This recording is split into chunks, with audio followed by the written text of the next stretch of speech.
perkenalkan, nama saya Raditya Suryana, NPM 25110300082. Di sini saya akan mengerjakan tugas UAS mata kuliah dinamika kelompok yang menjelaskan tentang 3 gaya kepemimpinan beserta kelemahan dan kelebihannya. Oke, yang pertama ada gaya kepemimpinan demokratis. Gaya kepemimpinan yang melibatkan anggota kelompok dalam mengambil keputusan.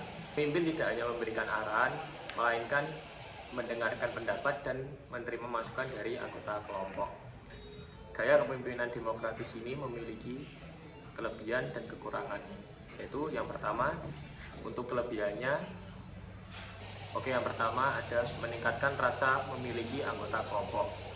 Lalu yang kedua, menciptakan komunikasi yang lebih terbuka dari anggota kelompok hingga ketua kelompok. Untuk kekurangannya, untuk pengambilan dalam keputusan itu memerlukan waktu yang lumayan lama karena harus melibatkan tentang diskusi antar anggota dan pemimpin kelompok. Lalu yang kedua, kurang efektif apabila membutuhkan keputusan yang tepat. Lalu yang kedua, efektif dalam pengambilan keputusan yang tepat. Lalu yang kedua ada gaya kepemimpinan otoriter. Gaya kepemimpinan otoriter ini gaya kepemimpinan yang dimana pemimpin lebih berkuasa dan memiliki kendali penuh dalam menentukan keputusan, sedangkan anggota sering untuk mengikuti hanya cuma bisa pasrah ke pemimpinnya. Gaya kepemimpinan otoriter ini memiliki kelebihan, yaitu yang pertama, keputusan dapat dibuat dengan cepat. Lalu yang kedua, cocok digunakan dalam kondisi yang membutuhkan ketegasan. Lalu yang ketiga, tugas dan tanggung jawab menjadi jelas. Lalu untuk kekurangan dalam gaya kepemimpinan ini adalah yang pertama, kekurangannya anggota itu sering merasa kurang dilibatkan dalam mengambil keputusan. Lalu yang kedua, jika walau pemimpinnya itu salah dalam mengambil keputusan, tidak banyak adanya kesempatan untuk kita memberikan masukan terhadap pemimpinnya. Yang ketiga ada gaya kepemimpinan laissez-faire. Gaya kepemimpinan ini memberikan kebebasan kepada anggota kelompok untuk mengatur pekerjaan serta mengambil keputusan. Sementara pemimpinnya itu akan memberikan arahan jika diperlukan. Lalu yang gaya kepemimpinan ini memiliki kelebihan, yaitu yang pertama, membantu anggota menjadi lebih mandiri dan lebih berinovasi atau kreatif. Lalu yang kedua, anggota itu dapat mengembangkan kemampuannya dalam memimpin satu kelompok. Lalu yang ketiga, membuat anggota itu merasa dirinya itu dipercayai oleh anggota kelompoknya. Lalu untuk kekurangannya, jika anggota itu kurang bertanggung jawab, pekerjaan itu tidak dapat berjalan dengan sempurna karena adanya anggota yang kurang bertanggung jawab tersebut. Lalu yang kedua, kelompok dapat kehilangan arah karena kurangnya arahan dari pemimpinnya. Oke, lalu soal yang kedua, menurut pendapat saya, sesosok pemimpin dan gaya kepemimpinan mana yang cocok untuk negara Indonesia pada saat ini? Menurut saya itu gaya kepemimpinan demokratis, karena pemimpin itu tidak hanya membuat keputusan sendiri, tetapi juga mendengarkan asumsi dari rakyatnya, dari aspirasi dari rakyatnya. Contohnya seorang pemimpin daerah yang melakukan musyawarah dengan masyarakat sebelum membuat kebijakan agar keputusan yang dibuat itu sesuai dengan kebutuhan dari warga-warga dari lingkungan tersebut. Itu sosok pemimpin yang cocok.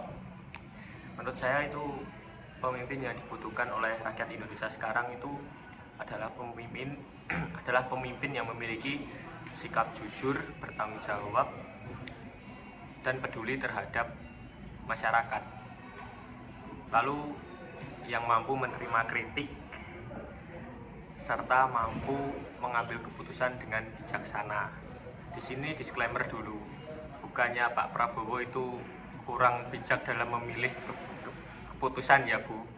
Di sini saya menjawab pertanyaan soal nomor 2 yang memiliki pertanyaan, jelaskan kelebihan dan kekurangan strategi pengaturan konflik.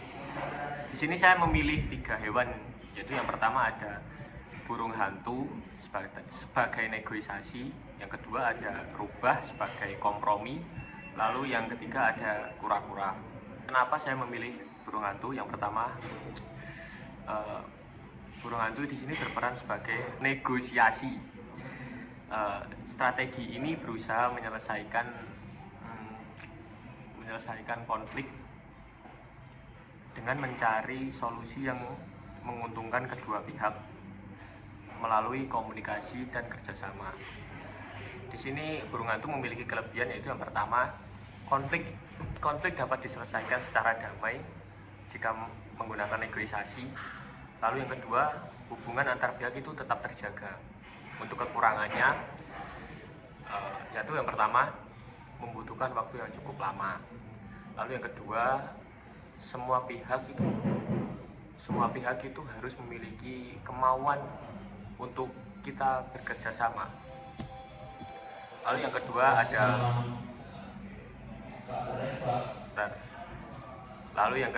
ada rubah yang berperan sebagai kompromi. Strategi kompromi dilakukan dengan cara kedua pihak yang berkonflik sama-sama mengurangi tuntutan agar menemukan jalan tengah. Rubah memiliki kelebihan, yaitu yang pertama, konflik dapat selesai lebih cepat. Kedua pihak itu merasa mendapatkan keuntungan. Jadi itu pihak pertama dan kedua bisa dapat untung. Lalu kekurangannya, tidak selalu menghasilkan solusi terbaik.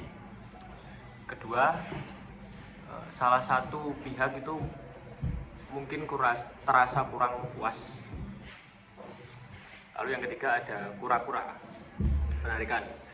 Strategi ini dilakukan dengan menghindari konflik atau menjauh sementara dari masalah yang terjadi. Kura-kura di sini memiliki 2 kelebihan, yaitu yang pertama, memberikan waktu untuk berpikir lebih tenang, atau kita bisa lebih nyantai dulu lah dalam posisi tersebut agar pikiran kita itu menjadi lebih positif. Lalu yang kedua ada menghindari konflik yang semakin besar. Nah, kura-kura memiliki kekurangan, yaitu yang pertama, masalah dapat menjadi tidak terselesaikan. Lalu yang kedua, konflik dapat muncul kembali di kemudian hari. Nah, mantap. Lalu yang nomor 2B, apa yang saya lakukan jika menghadapi perbedaan antar kelompok? Yaitu yang pertama, saya akan melakukan beberapa hal, yaitu yang pertama menghargai pendapat setiap anggota kelompok. Lalu yang kedua, melakukan komunikasi secara terbuka dan sopan.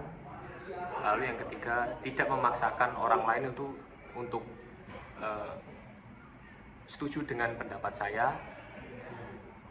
Lalu yang keempat itu, saya nanti akan mengajak semua itu untuk berdiskusi, mencari solusi agar masalahnya, perbedaan itu cepat selesai.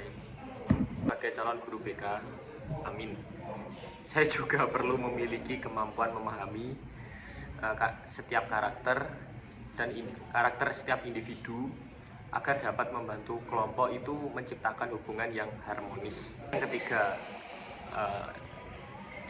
soalnya itu menganalisis konflik antar kelompok berdasarkan bias budaya. Kasus perkelahian antar kelompok pemuda terjadi akibat adanya kesalahpahaman yang berawal dari candaan hingga berujung konflik yang besar. Menurut saya, faktor penyebab konflik tersebut berdasarkan perspektif bias budaya adalah yaitu yang pertama perbedaan cara memahami komunikasi atau kesalahpahaman lah dalam dua pihak dalam menerimanya. Setiap kelompok itu memiliki latar belakang dan budaya yang berbeda. Suatu candaan yang dianggap biasa oleh satu kelompok dapat dianggap sebagai penghinaan oleh kelompok yang lain.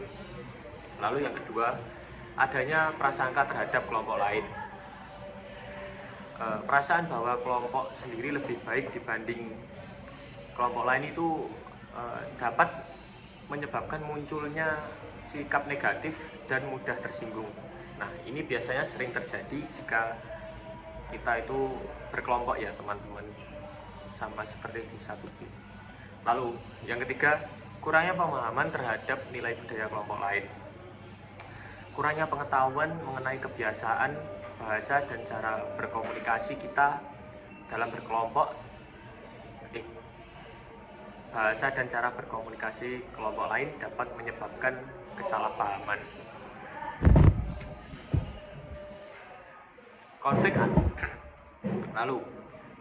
Konflik antar kelompok tersebut tidak hanya disebabkan oleh masalah pribadi, tetapi juga dipengaruhi oleh perbedaan budaya, prasangka, dan kurangnya komunikasi antar kelompok.